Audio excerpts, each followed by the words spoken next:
Hello and welcome to my Common Sense Crusade. I am Father Calvin Robinson, and this is the show on lotuseaters.com where we address current events from a Christian perspective. The Independent had this headline: Leading black professor faces police probe after calling former GB News host Calvin Robinson a house Negro. And this is by their race correspondent. The fact that they have a race correspondent should tell you everything you need to know about the Independent. And so I want to give you guys the backstory, the full story, what actually happened with this so-called black professor calling me a house Negro. Well, let's start at the beginning.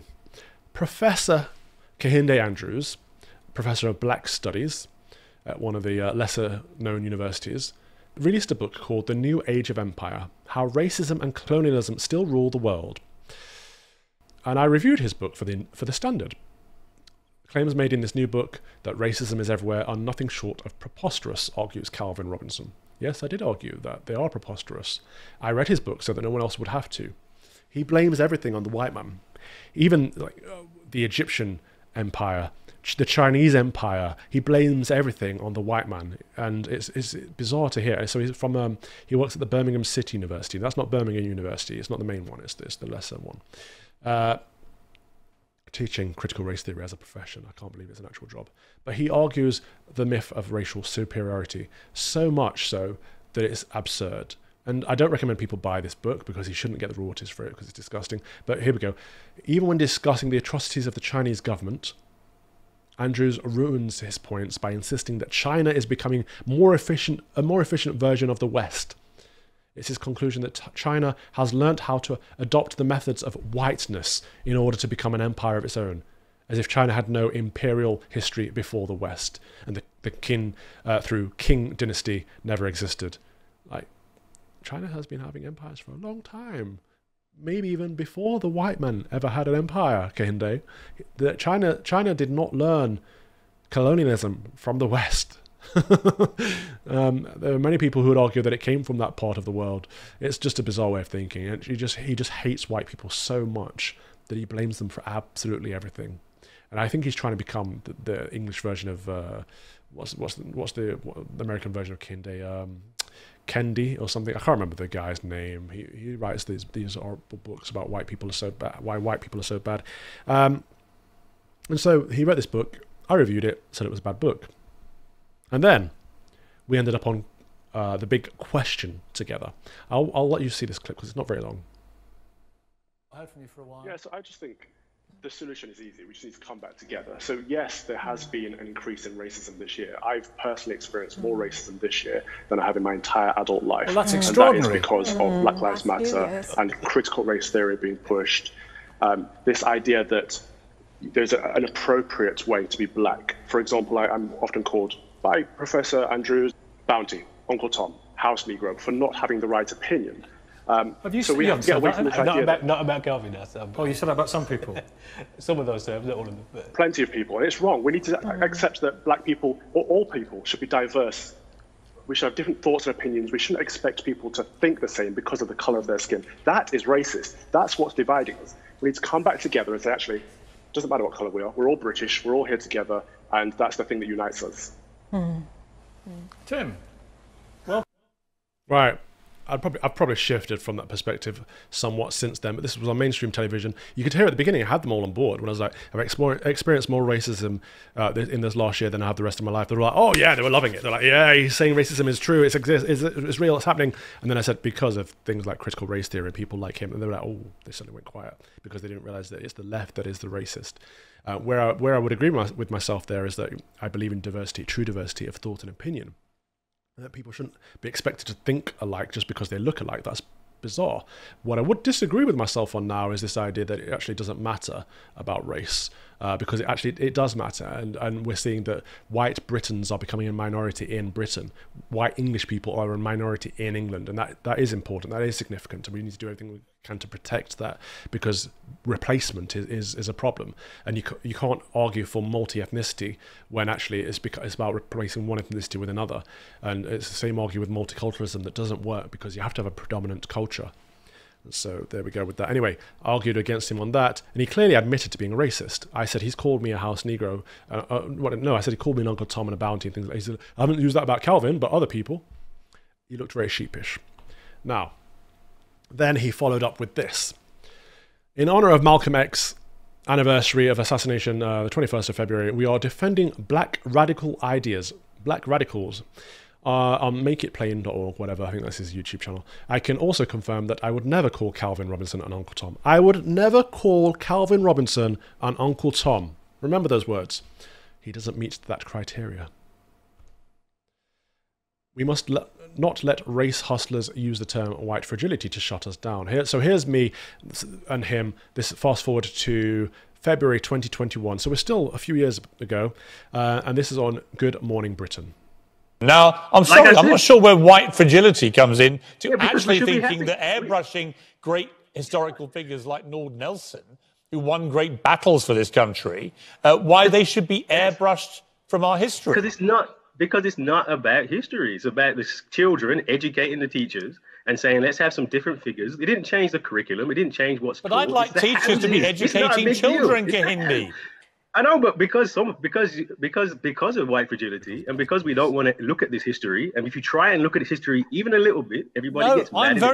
Okay. That's white fragility. No, it's not, because I'm quite happy to look at the flaws in many of our great heroes. The problem I have with you repeatedly, whether it's Churchill, Nelson, whatever, you want to trash all of them. You want to amplify all the negatives and ignore the fact that they won great battles or beat the Nazis. Let's bring in Calvin Robinson. Calvin, well, you're obviously not guilty of white fragility. What is your response to this? Did you hear that? That's not true. Apparently I am guilty of white fragility, but let's continue. But that's not true. Apparently I am guilty of white fragility. I'd love to know how that works. This is the problem with the race hustlers, isn't it? Everything comes down to race these days. I think this starts in the classroom and then it moves on to wider society. We're talking about tearing down statues, raising and removing street names at this point, and it is erasure of our culture. That's what it is. It's rewriting history, year zero, starting from now. Everyone in the past was bad and evil. Everyone now is more progressive, so we're okay now. Okay, but Calvin, what happens in 10 years' time when we look back at people on today? I'm white. I don't consider myself fragile. It's just, it's ludicrous, isn't it? So there we go. So he said I'm guilty of white fragility for wanting to protect our culture and our values, where he wants to tear them all down. Okay, let's fast forward again. Here we are on BBC Radio 5 live. I won't play this clip because this is a 7-minute clip, but you can find this one on my YouTube channel, which is at Common Sense Crusade. And essentially we had a debate there. Fast forward. So that one, the BBC Live debate was... He was saying that the UK is institutionally racist, and I said the UK is not institutionally racist. I said that racial disparities are not proof of racism. There are many socio-economic issues at play, and I said that the Commission on Race and Ethnic Disparities report highlights many solutions which he would not acknowledge. Fast forward again, now we're in August 2021, where he says, at least we have confirmation that Calvin Robinson doesn't have a basic understanding of what racism is, but I imagine an informed debate was never the point. We had an informed debate. We've had many informed debates. And I said racism is discrimination or prejudice against someone based on their ethnicity. That is the dictionary definition of racism. And my response to him was pick a dictionary, any dictionary. Take a photograph. Let's see who's right. First you learn in any introduction to racism course. I think it means first thing. First thing you learn in any introduction to racism course is that racism and ethnicity are two different things. One of the first things you learn about appropriate sources is that the dictionary is not one of them. Now, let that sink in. He says that the dictionary is not an appropriate source. How can you treat a victim of blatant racism like this? It's disgusting. Who's Albie talking to? Oh, Kehinde. Wow. That may be the first time in history that Amin Kona had my back. I'm gobsmacked. Anyway, to the point, Kehinde Andrews is there saying that I don't know what racism is because I've taken the dictionary definition of racism. And the first thing you learn in a black course, which he happens to teach, one of the few that goes on in the country, is that you can't trust the dictionary. So he's making it up as he goes along. Fast forward again, we're now in September 2021. Another example of the so-called anti-racists being racist, which they always are.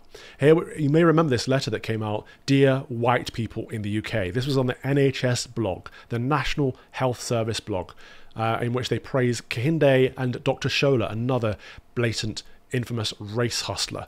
A couple of racists, essentially. And they were quoted and sourced in this horrible anti-white people document that the NHS put out. I think they eventually removed it. Fast forward again. In fact, yeah. And then we have Kehinde Andrews in 2022, in March, his wife unfortunately died. And so of course my immediate response was to say, I've just been made aware of your loss. I am so sorry, Kehinde.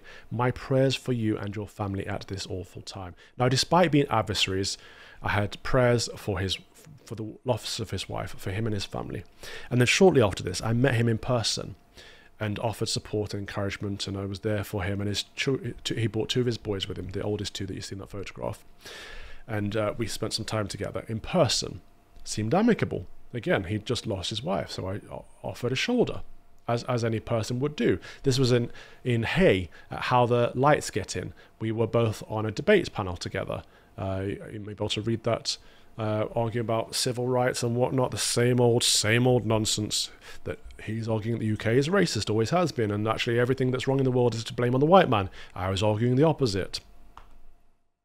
And there's a video of that available somewhere online. I'll try and get all of these in the show notes.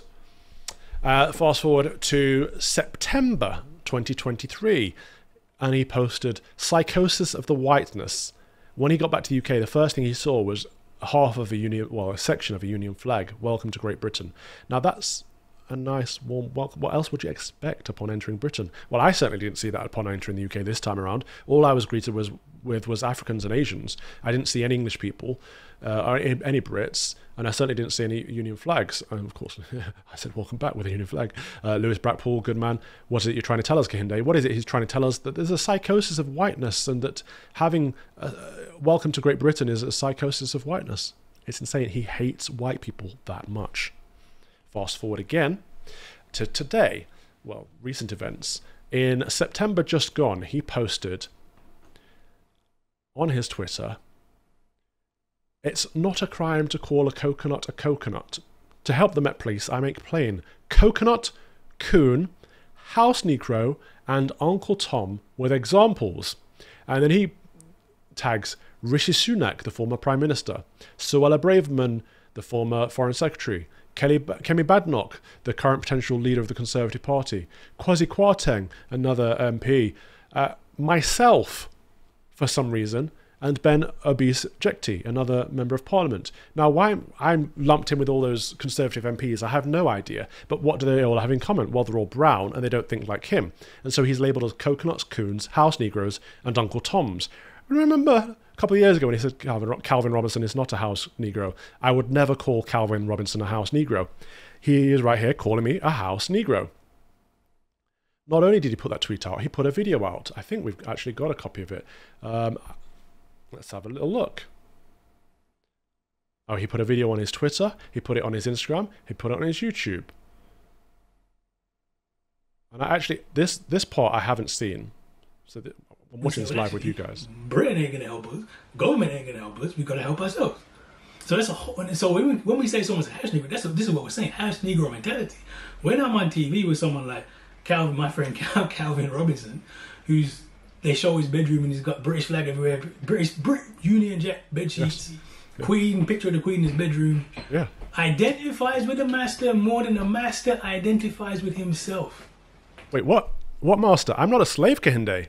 Are you still a slave, or are you suggesting that I'm a slave? What master do you think I have?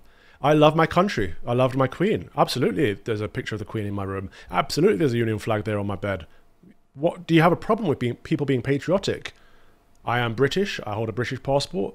I love Britain. Why would I not have my flag in my home? You know, you don't have this in other countries. As you know, I've just spent a month in America. They have their flag everywhere because it's a symbol of unity that brings people together.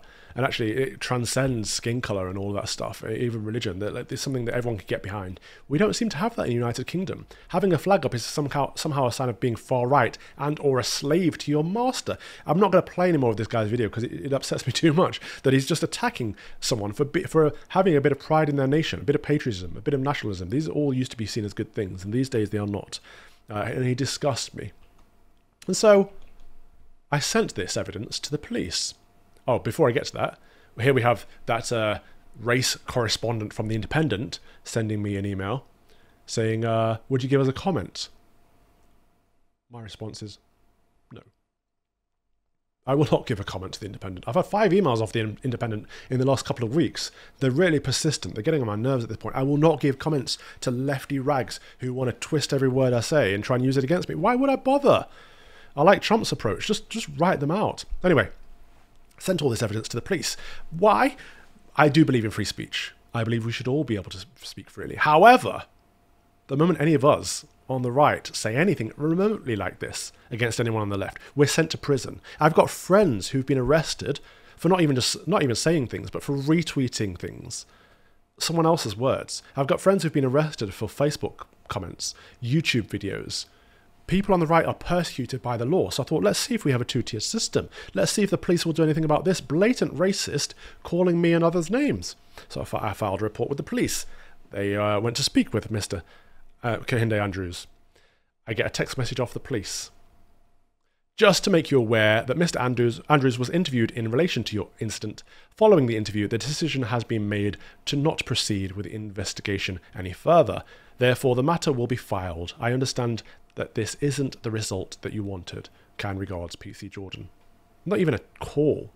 Not even a letter. They sent me a text, for goodness sake. So yes, there is a 2-tier police. Yes, there is a 2-tier system in effect. Kehinde Andrews called me a house Negro, a coconut coon, an Uncle Tom, and a slave to my master, and Lord knows whatever else he said in the awful video, the long video he's put together, attacking people who are brown that don't think like him. If I called him an ignorant nigger, you can no doubt the police would have something to say. So why is it one way around is an arrestable offence, the other way around isn't? Because the system is corrupt. The system is against us. The police, the judiciary, the mainstream media, they are all on the side of the left. And it's disgusting to see this 2-tier system in play. And so here is the investigation article. Police drop investigation into black professor who called ex-GB News host Calvin Robinson a house Negro. If the word is inoffensive, Nadeem White, race correspondent, why blur it out? Say Negro. If it's not an offensive word, if it's not racist, why put asterisk in there? But of course, we all know it's an offensive word. We all know it's offensive. We all know it's not a nice thing to call somebody. We all know it's racist. This is the problem. Here we have it in The Voice. Kehinde Andrews, this is an attack on our community. What community? Whatever community you belong to, Professor Kehinde Andrews, I do not belong to that community. I do not belong to a community based on the colour of my skin. It's not how I identify. I don't identify first and foremost with my melanin count. That's really sad. It's quite pathetic. My Christian community, absolutely. My Lotus Eaters community, absolutely. My Crusade, absolutely. But what, brown people community? Get out of here. And he goes on to say... Oh, he goes on to justify his reason for calling people names. But I find this bit interesting. Marxism is just a theory. That's what gets me. Imagine if the police and the state were cracking down on white theory. Blah, blah, blah. Well, you know what else was just a theory? Nazism was just a theory, Kehinde. Communism, aka Marxism, yeah, it may be a theory, but it's a dangerous theory that gets people killed. And we should clamp down on Marxism, absolutely. But here he seems to be admitting that he is a Marxist, and that is his theory, and his policies, his worldview, his black political theology. It's disgusting. Black political theory, as he calls it. And so, yes, the moral of the story is you can be as racist as you want to people on the right.